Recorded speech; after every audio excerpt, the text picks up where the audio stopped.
Bienvenidos al canal Luz de las Escrituras. Antes de empezar, no olviden suscribirse y darle a me gusta para ayudar a difundir el mensaje. Comencemos ahora nuestro recorrido por las historias bíblicas. Nacimiento en tiempos turbulentos. En la antigüedad, Jerusalén era una ciudad rodeada de murallas, pero también de expectativas. En el corazón del palacio real, nació un niño llamado Josafat. Hijo del rey Asa y la reina Azuba, vino al mundo en medio de un escenario turbulento. La idolatría aún rondaba las ciudades, pero también existía un esfuerzo, liderado por su padre, por reconducir al pueblo a los caminos del Señor. Era como si, incluso en silencio, el nacimiento de ese niño ya llevara una señal de continuidad, una chispa que seguiría ardiendo con fuerza. La formación de un príncipe. Josafat creció entre columnas de mármol y susurraba conversaciones en los pasillos del reino. Más aún, creció viendo a su padre enfrentarse con valentía a enemigos externos e internos. Asa no era perfecto, pero tenía un corazón sincero. Josafat veía, día tras día, los desafíos que conllevaba la corona, mantener la paz, proteger al pueblo y, sobre todo, honrar al Dios de Israel. Mientras otros niños jugaban en las calles, Josafat aprendió a escuchar el consejo de los ancianos, a comprender los rollos de la ley y, sobre todo, a observarlos. Josafat se formó no solo en la formación del palacio, sino también en las largas conversaciones nocturnas con los levitas que servían en el templo. Sentado en los patios, escuchaba las antiguas historias de Moisés, David y Samuel.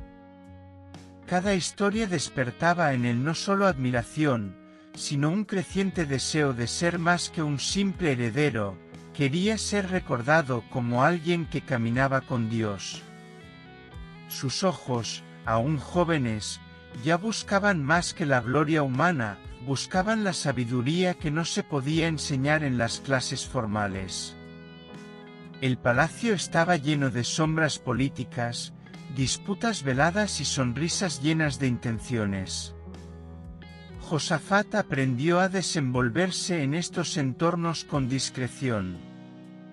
Observó a los líderes de Judá, aprendiendo a distinguir los consejos sinceros de las palabras halagadoras.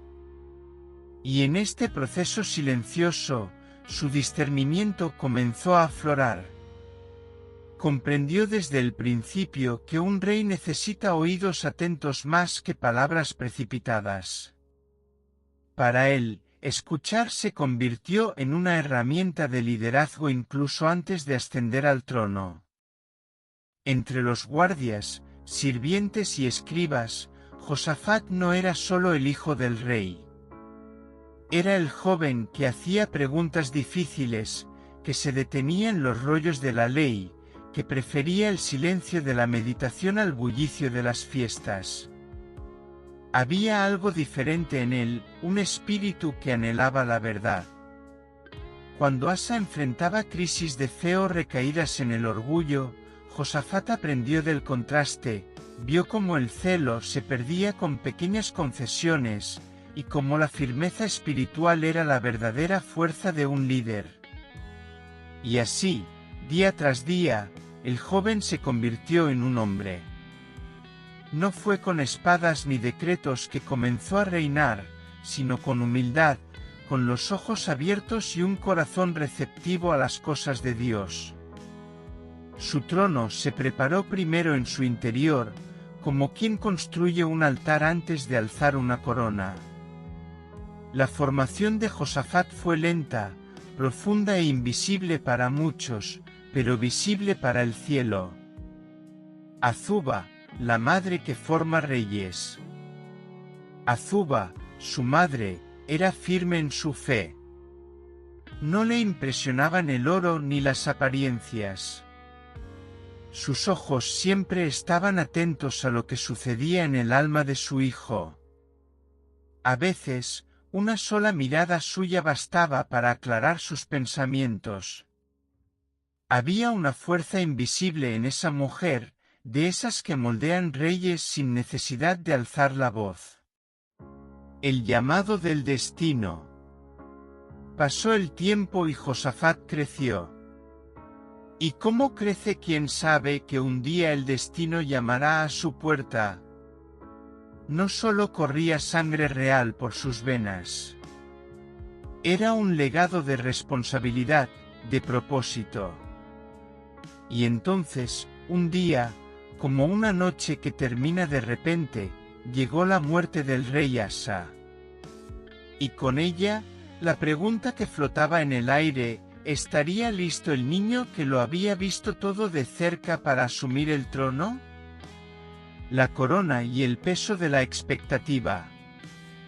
Josafat tenía 35 años cuando le colocaron sobre la cabeza la corona que una vez perteneció a Asa. El peso no era solo de oro, sino de expectativa. El pueblo lo miraba con ojos ávidos de dirección. Los ancianos susurraban, los enemigos observaban, y él respiró hondo. Sabía que, a partir de ese momento, cada uno de sus pasos sería recordado por generaciones. La purificación de la tierra. En los primeros días de su reinado, dejó claro que no tomaría atajos.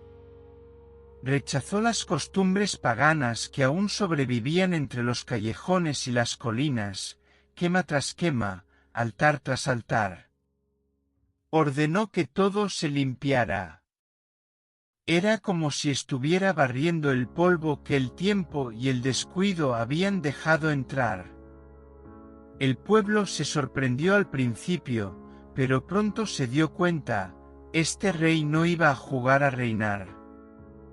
Iba a tomarse cada detalle en serio. La reforma de la justicia. Pero lo que realmente sorprendió a todos fue cuando comenzó a nombrar jueces en cada ciudad, y no a cualquier juez. Escogió a hombres justos, de corazón firme, y dijo: ustedes no juzgan según los hombres, sino según el Señor. Fue como plantar nuevas raíces en una tierra que no había dado fruto durante mucho tiempo.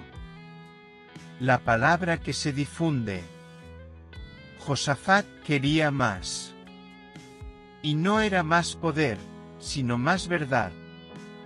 Así que tomó una decisión sin precedentes: esparció maestros de la ley por todo el reino.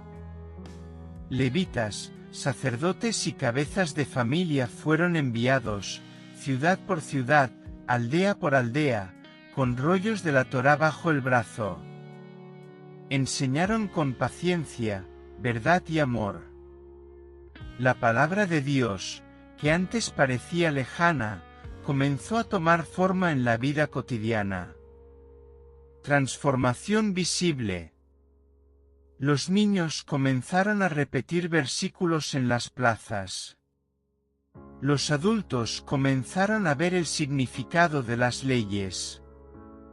Las familias volvieron a orar a la hora de comer. Era como ver la lluvia secar la tierra años atrás. La gente a su alrededor sentía ese viento diferente soplar. E incluso sin comprenderlo del todo, tenían miedo.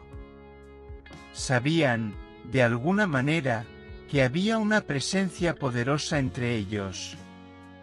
Los cambios no llegaron como una tormenta, sino como el amanecer que gradualmente vence la oscuridad.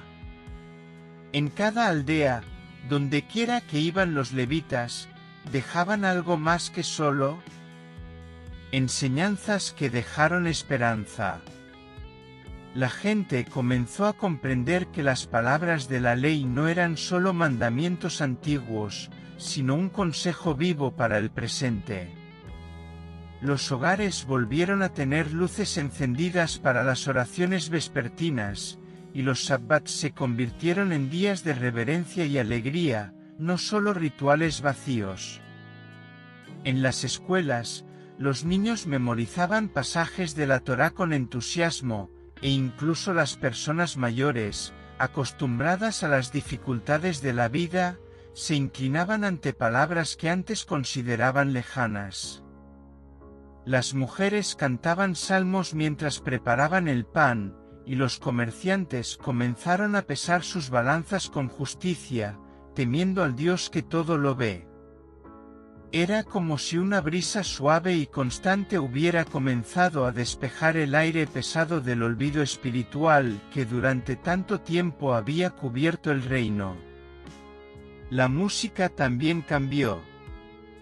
Los salmos resonaban en las plazas y los campos, no como una obligación, sino como una expresión de nueva alegría. Los músicos del templo se extendieron entre el pueblo, enseñando a las nuevas generaciones a cantar al Señor con comprensión.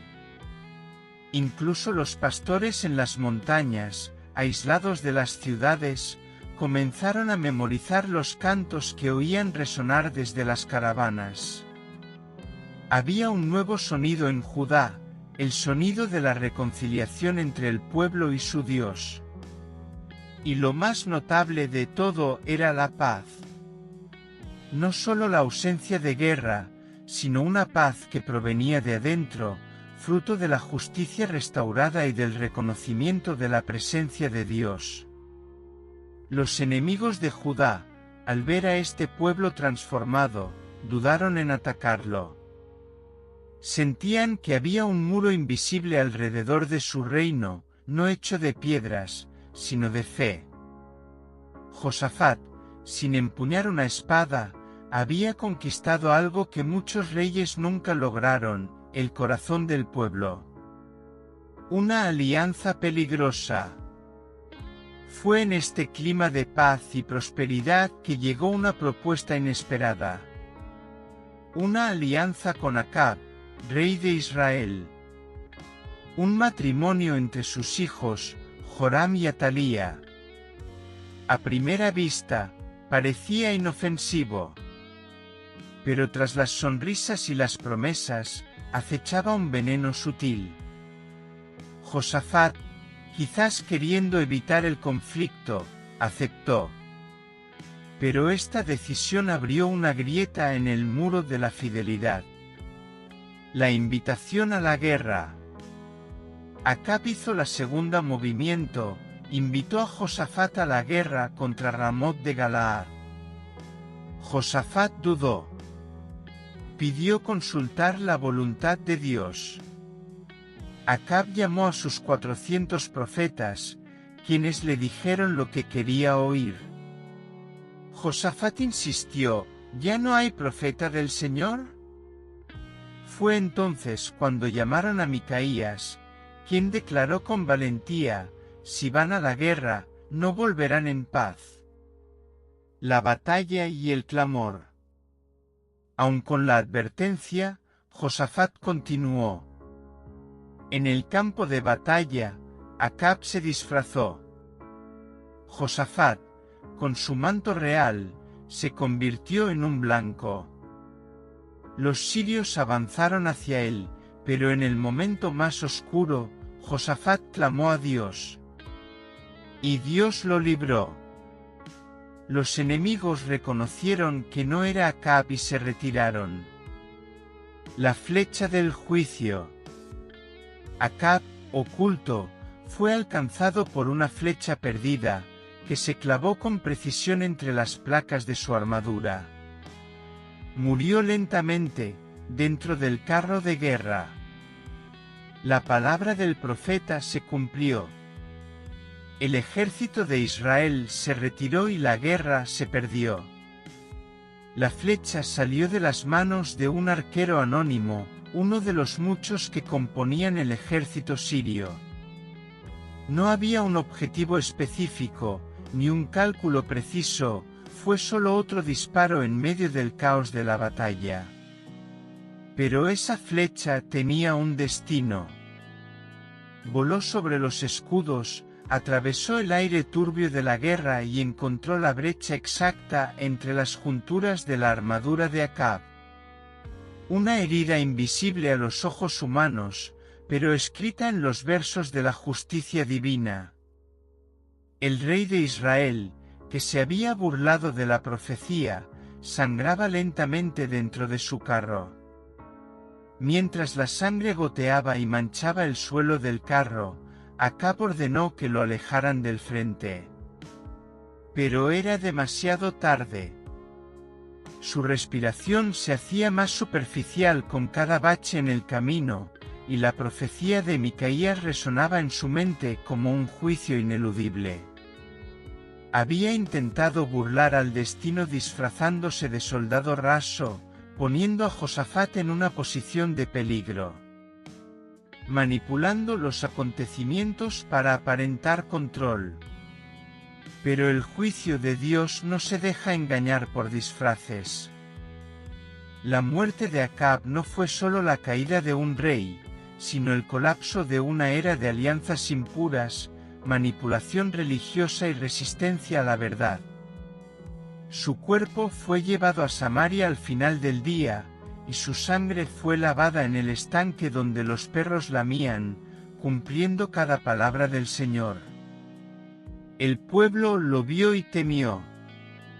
Incluso los soldados endurecidos en el frente se retiraron en silencio, reconociendo que habían presenciado más que una derrota militar, habían visto el brazo del Altísimo en acción.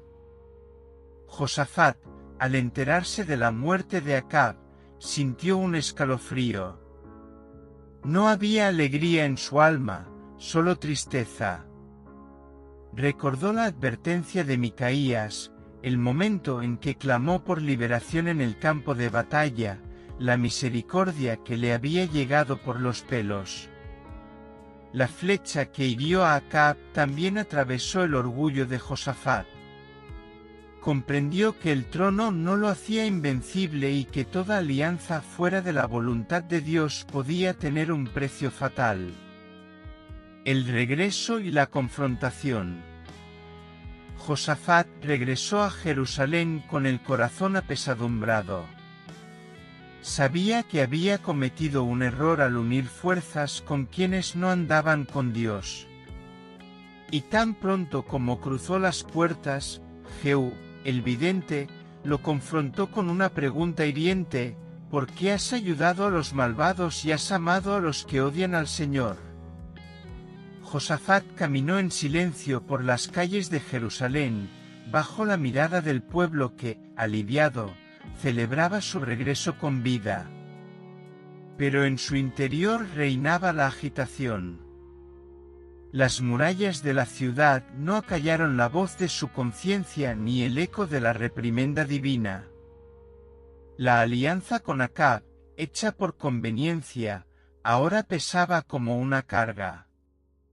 Y al cruzar las puertas, ya no era el mismo hombre que había partido a la guerra, era un rey destrozado que había aprendido, a las malas, que obedecer a Dios vale más que cualquier diplomacia. Cuando Jehú, el vidente, salió a su encuentro, sus palabras fueron más hirientes que cualquier espada. No fue solo una reprimenda, fue un llamado al arrepentimiento. Josafat escuchó y no se justificó. No intentó dar explicaciones ni culpar a otros. Simplemente escuchó. Y fue en este silencio de humildad que Dios encontró espacio para actuar de nuevo. Porque incluso los reyes más justos pueden fallar, pero quienes se inclinan ante la verdad siguen siendo instrumentos en las manos del Señor. Si esta historia te conmovió, síguenos. Aún hay mucho que contar sobre Josafat y otros héroes de la fe. Si te gustó, suscríbete al canal, dale me gusta y compártelo. Esto nos ayuda a alcanzar más vidas con el poder de las Escrituras y nos motiva a seguir compartiendo historias bíblicas llenas de lecciones eternas. Oración del día. Señor Dios, hoy vengo ante ti con el corazón abierto. Enséñame a discernir entre las alianzas que construyen y las que extravían. Dame la valentía para escuchar tu voz, incluso cuando me confronta, y la humildad para obedecer, incluso cuando me cueste mi orgullo. Líbrame de los atajos fáciles y fortalece mis pasos en tu verdad. Que tu Espíritu me guíe en cada decisión. En el nombre de Jesús, amén.